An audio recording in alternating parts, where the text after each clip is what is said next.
everybody, I am here. I am back for another episode. It is episode 71 of the MyMuddlings podcast.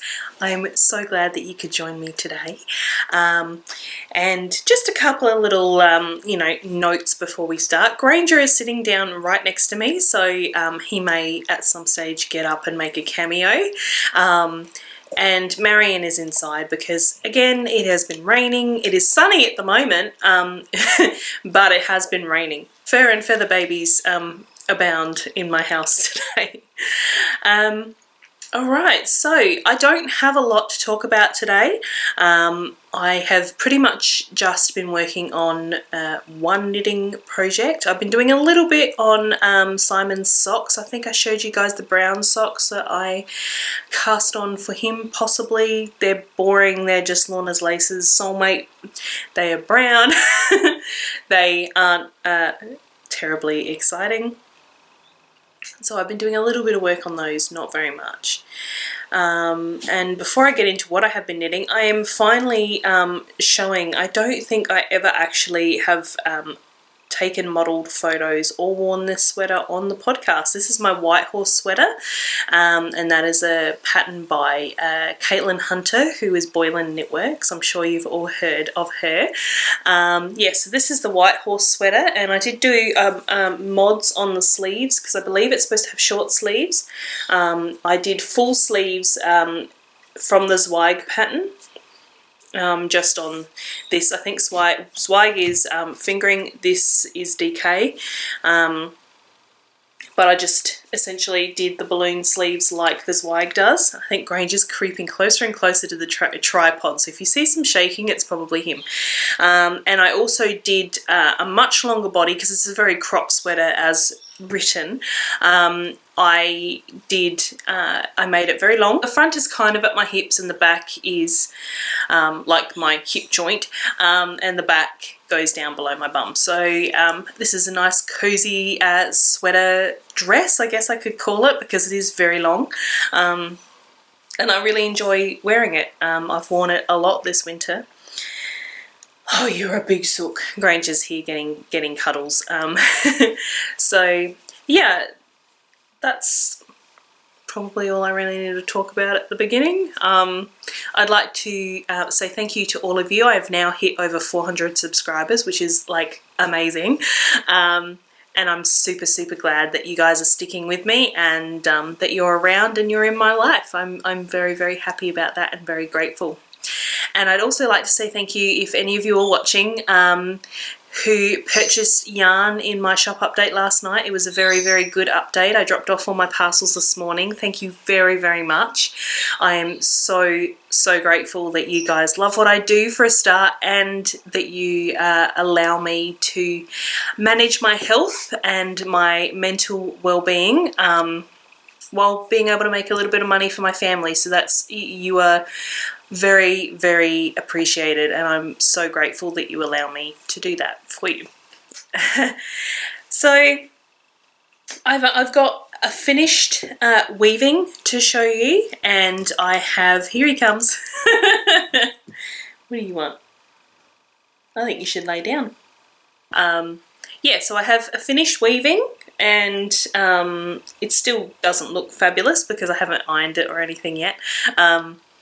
And I have one knitting project, and the knitting project, if you follow lovebirdlane on Instagram, you will have already seen some of it.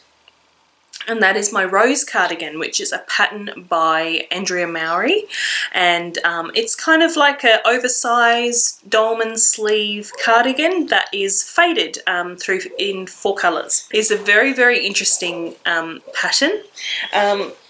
It has been the thing that has kind of jump-started my knitting mojo, and it comes with a spreadsheet because there are a lot of things that get done at the same time. So what Andrea has done is created a spreadsheet, and I'm ticking that off. So there's 2 spreadsheets for each size, because I've completed, I'll show you in a second, I have completed my right quadrant, back quadrant, and I'm currently up to my last colour. I think I have one more fade stripe of the last colour to do. Yeah, so the right back and the left front are essentially the same spreadsheet, and then, you know, vice versa for the left back and the right front. So let me show you what I have done so far. I'll show you the one that's not currently on the needles first. So, interesting looking sweater, yeah? Yeah, what do we think? So basically, this is the back right, and don't mind all these ends. I've since realised that because my yarn is feltable that I can do feltable joins and I won't have any ends, so that's been something that I've been doing on my left front quadrant, because I'm going to have to try and hide all of these because the reverse stockinette is actually the outside of the cardigan. Alright, so basically it is like that. So the cable here, I mean obviously this is the back right, but the cable here is on along the arm, and yeah, that's basically the body there. So it's a big sort of, it's called, she describes it as a dolman sleeve, but it's kind of like a bat wing kind of. So this is going to have a cuff picked up and knit in rib down from here, and then this goes down to, I'm assuming that's, you know, the waist and down to the hem, because there is a ribbed hem that gets picked up and knit along the bottom. And it has, these are on hold, these stitches are on hold, and they will be, I believe it's all mattress stitch. So what happens is, because the outside is reverse stockinette, the mattress stitch will turn those end stitches to the outside, so you have the visible seam. But this one is, the stitches are on hold, so I don't know whether that's going to be a graft. I haven't read that far forward. I don't know whether it's going to be grafted or whether it's going to be like a 3-needle bind off or something like that. Looking at the projects, it seems like there's a visible seam at the centre back, but I'm not 100% sure. So yes, this is, that's your neck shaping for the back. And alright, let's talk about the yarn. So I don't have a sport weight yarn in my shop. I don't know if you guys can see it, but there's like wool motes flying around the air. I don't have a sport weight in my shop, so I basically went to one of my tried and true favourite bases, which is Wool of the Andes from Knit Picks. And Knit Picks have like a deal that they do all the time on their bare yarns, and you can buy 20 skeins at 20% off the face value of the yarn. So I was able to get 20 skeins of Wool of the Andes in the sport weight for, I think it was about $87. I dyed up 11 for my cardigan, so I've still got 9 left. I think in the end it worked out to only be $4 and something per skein, so it was probably the cheapest way I could have made this cardigan. And then I just dyed it in some colourways, some speckle colourways that I created. So apart from this one, this is an oldie but a goodie. This is one of the very first colourways I ever dyed when I started my hand-dyed business, when I was still operating under the MyMuddlings label. And Granger really loves this one. As I was saying, this is one of the very first colourways that I ever dyed, and this is Blushing Rose. So it's kind of a pink, a tonal pink, that has kind of this darker and lighter pink. It's a quite warm pink. And then I've gone on to this one here, which I've called Flowering Moss. However, I did wonder, when I first did my prototypes of these colours to see if I was happy with them to make this cardigan, because I created the colours for this cardigan, and when I first dyed Flowering Moss, I thought that the blue, because I used a darker sort of a gunmetal-y dark blue, was too dark, and I wasn't sure that I liked it being so dark. So I swapped it out for a really bright blue for my cardigan, and I kind of wish I'd left it as the gunmetal. However, the next colour that's in there, so that was Flowering Moss. The next colour which I have in here is Rose Batik, and I have used the same blue in the Rose Batik that I did in my Flowering Moss here.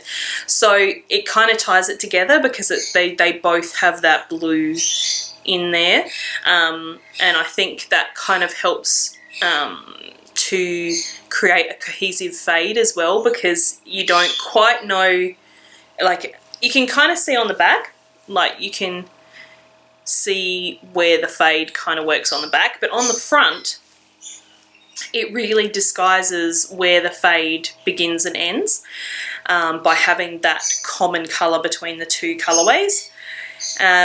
So as you can see, the Blushing Rose matches quite well with the Rose Batik. There's those pink touches and the burgundy in there, which kind of picks up the pink on the cuff. And then going from Rose Batik, we have Winter. So Winter is a very fine speckle. The others are quite saturated speckles. Those dust motes are getting up my nose. So yeah, so the Winter, I think, is what it will mostly, the bulk of the sweater will kind of look like, because the back, obviously, like the centre back and the two fronts of the cardigan will have the Winter colour.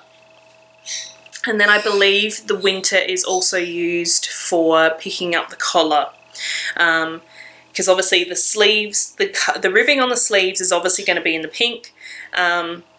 The ribbing on the hem is the Rose Batik colour here, and then I believe the collar is this colour. So although these seem quite overwhelming and bright, I think once it's finished, the bulk of it that you'll really see is this, but like that makes it sound like I don't like the colours. I love the colours. This turned out so well. I'm really, really, really happy with it. And I think I mentioned on this podcast, I know I've definitely said it to other people, my knitting mojo kind of went down the toilet, and I literally did no knitting week before last, hence why I didn't record last week, because I hadn't done anything. So I thought, well, what's the point?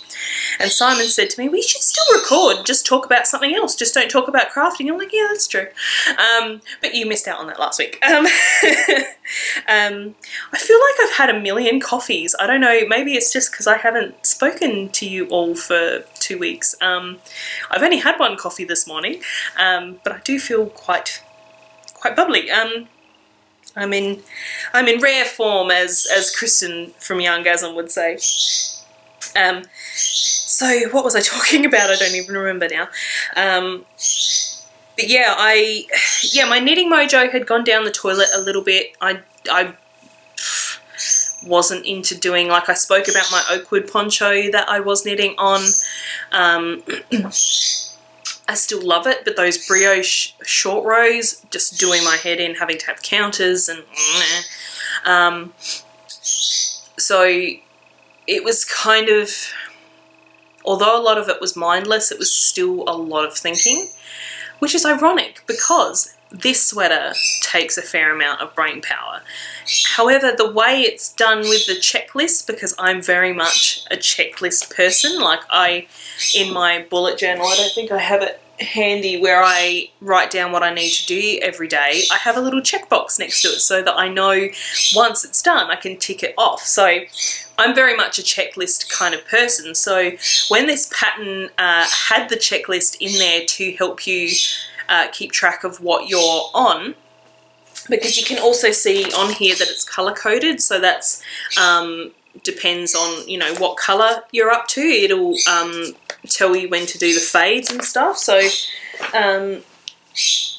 yeah, having that checklist kind of, along with the slightly more challenging pattern and the uniqueness of the pattern, because you're basically doing, you know, 4 separate pieces, 4 quadrants to make a cardigan. I know. It's really ignited, plus the yarn has really ignited my knitting mojo again, and I am having a lot of trouble putting this down. However, I'm going to let myself knit this afternoon because I've done so much work getting my spring colorways out and a bunch of self-striping, which you guys literally picked apart last night. I don't have a lot of self-striping left, which is fabulous. Thank you so much. I said to Simon this morning, he said to me, "Feeling okay?" And I'm like, He goes, "You seem like you're drunk." And I'm like, "I had 1 beer yesterday. I'm not drunk." And I said to him, "I'm just tired." And I said to him, "I think I'm getting a little burned out. I think I've pushed myself a little bit too hard." And he's like, "I told you so," because Simon's always saying, "You need to rest. Take time to rest." So yeah, he had his "I told you so" moment this morning. So I've decided today, I've got my parcels out this morning. I popped out and got some glucose bickies and some senior food for Granger because he seems to be having a little bit of trouble getting up and down just the last week. I don't know whether it's the cold, and he's just, because he's 8 years old now. So yeah, I thought I'd better get him something that had just maybe something in there that might help his joints. And I think his breed also possibly have hip problems. I don't know if they have hip dysplasia, but I think they might have hip problems. Oh, I know I'm talking about you. He's laying down and he's pawing at my hand. You've got cold feet, mate. Yeah, so I popped out and I did that, and yeah, so I think I'm going to record this, I'm going to edit it, and do some knitting and watch some Forensic Files or something on the telly. So yeah, that's my first quadrant, and my second quadrant, which is the left front, so it's essentially the same size, or exactly the same pattern until I get to the neck line. So there we go. As you can see, there's no ends, and I think I have 1 more stripe of the rose batik to put in after this bit of winter, and then it's only winter till the end. So, and I had 4 skeins of rose batik, and I got 2 quadrants out of 1 skein. So but like I said, it will be, the hem will get picked up and knit in it as well. Actually, I was going to talk about how I got no ends on that second quadrant of my rose cardigan, and I did that by, I basically knit to the end of my row. So this is something that you are interested in doing and felting the joins, if you have a feltable yarn, of course. I knit to the end, unpicked 10 stitches, so it's an easy number for me to remember, measured how much yarn those 10 stitches used, and then I added a little bit to the end. And parts of the pattern will call for stitches being added on the end of the row, and I basically just took the number of stitches that had to be increased at the end, I took that away from the 10. So yeah, cut my yarn with the 10 stitches worth of yarn, got my new ball, trimmed each end down to half its pliers. So this is a 4-ply yarn, so I cut 2 of the pliers away on 2 ends for about 1 inch. A little bit of water, do your spit join or your felted join. It was a slightly more elegant way of saying it. Yeah, you do your felted join, knit your 10 stitches, and you'll find, well, I found anyway, obviously your gauge might change, your length will change, mine's 7 inches, obviously your length will vary, and and I find it's pretty well spot on right on the end of the row. It does make the yarn slightly inflexible, however, because it is felted, it makes it a little bit thinner and a little bit less flexible, but I'm not finding any problem with it. To combat the lack of flexibility, I just leave a smidge, just a smidge more yarn in that stitch. So I let it, rather than my regular stitch size, I let it be a touch bigger just so it's got a little bit of movability. So yeah, that's how I'm doing my felted colour changes. So it's like revolutionized how I'm doing this, and I'm actually considering, I'll see how I feel when I'm done knitting my 4 quadrants. I'm actually considering ripping apart my first quadrant to do those, because like I said, the joins are visible joins, because the stitches on the ends of your reverse stockinette will turn to the outside when you do your mattress stitch on the inside. So yeah, I may or may not rip that back out and re-knit it just to give myself the felted joins, so I have a much cleaner seam, because I'm not sure how I'm going to go disguising the edges, because I carried, without thinking, I carried my yarn up the side on a lot of my colour changes, so that is probably going to be quite visible when I sew it together. So TBA, I might change it. Anyway, Granger is having an absolute fit here, so I think I might quickly go through my weaving and wrap it up. So that is my rose cardigan. I need to get off my foot because Granger's putting pressure on and it's going dead. You're a big sooky lala. He's laying down here with his head on my knee. So I will see if I can get a photo.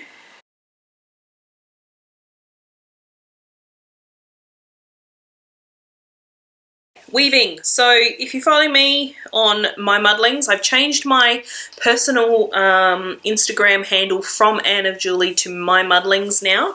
So if you are a new follower and you want to find me, look for MyMuddlings at MyMuddlings, and you will find me on Instagram. So basically I wanted to weave some bag fabric, and I had a couple of skeins of Rosehip Island Tasmanian Ethical Merino that had been in my stash for far too long, and I initially bought the 2 skeins to do a 2-colour project of some kind. However, when I got the yarn, I found that there wasn't enough contrast between the two to really be able to do a 2-colour project.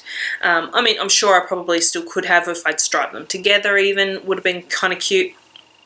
But yeah, so they kind of were languishing because I just didn't know what to do with them. And there's quite good yardage on these skeins. I can't remember off the top of my head what they are. But I thought, well, how about I weave with them? So that is what I did. So I have 2 of Hannah's colours here, and my warp, which you can probably kind of see, was a grey, and this was called Thunderstorm, I believe, and my weft, which is what I went backward and forward through, was her Delilah colourway. So that's the one with the purple, like pinky purple flex stripes, what do you want to call it? So this was quite an interesting weave. This was only the second thing that I've woven on my rigid heddle loom, and it's funny how as I learnt more about how I weave, as I learnt more by watching YouTube videos and other instructional videos, my fabric changed immensely. So right at the beginning, being only the second thing I've ever woven ever on my rigid heddle loom, I don't know if I'll try and get my words out. I don't know if it'll show up on the camera, but this yarn, this section here especially, is really dense. Like I'm holding this up and there is barely any light getting through this piece of fabric. So I don't know if you can see that it's kind of squished. The floats are quite small, like very short. But then as I go along, I gradually get more and more light coming through my weaving, and you'll probably see more of the warp flecks of the dark grey coming through, which you don't necessarily see a lot back in the beginning. So by the time I finished the Rosehip Island, you can see my fabric actually got quite a bit looser, and that is what it's supposed to look more like, is a lot more airy like this, and it creates more drape than being, it's like with knitting, you know, you have very tight gauge on your knitting, it's not going to be drapey, and it's the same with this. So basically I've got this grey band, which may end up being the bottom of the bag, because that was what I had left after warping the loom with the Thunderstorm colorway. So this section here, let's do it this way. So the grey section here, that is entirely Thunderstorm. So you can see those black lines going up and down, and then I went back to finish off the rest of the Delilah. So I've got quite a bit of fabric out of the Rosehip Island yarns. And I did warp the loom for 15-inch wide, I think, because my loom is 24-inch wide. So I'm pretty sure I was aiming for 15 inches. However, as you can see, yes, I hourglassed it a touch. It's a little bit pulled in. You can see on the top and the bottom that the next section, which is my own yarn, this is what is it? It was my Boo base, which is my bamboo and merino or BFL? Bamboo and wool blend in the Earl Grey colorway. So I love this. It came out so nice. And again, as you can see, it's much airier fabric. You can see the weft yarns coming through a little bit more. So I thought this could be a good size, like maybe a couple of Notions pouches or something out of that. And then I had, just to finish off the warp, this is my Street Art colorway on my sheepy sock base, and it came out really interesting. And you can see here it zigzagged, and then this section here is where I got the second shuttle worth of. So the shuttle is what you push the yarn backwards and forwards on. You load it up with your weft yarn, and it goes backwards and forwards. So my shuttle, my second shuttle, created this really big V, you know, sideways V-shaped stripe, whereas my first shuttle did this zigzag, which was quite fascinating. So again, I got a fair amount of fabric out of the Street Art, so I am going to eventually be putting some fusible interfacing on the back of these and cutting them up to make bags. So keep your eye out. There will be some woven project bags in the Lovebird Lane shop soon. So that's pretty much it. I might wrap it up because Granger is having a toddler fit over here, and which is not unlike him. But yeah, I thought I might wrap it up. I kind of wanted to keep it short, just so I can get this edited really quickly and what's it called, compressed, so that I can upload it overnight. And at least I came and I said hi. So I guess now I'll say bye, and I will catch you all in the next one. Stay cool, stay warm, happy crafting, take care, love to all, and I will see you in the next one. Bye.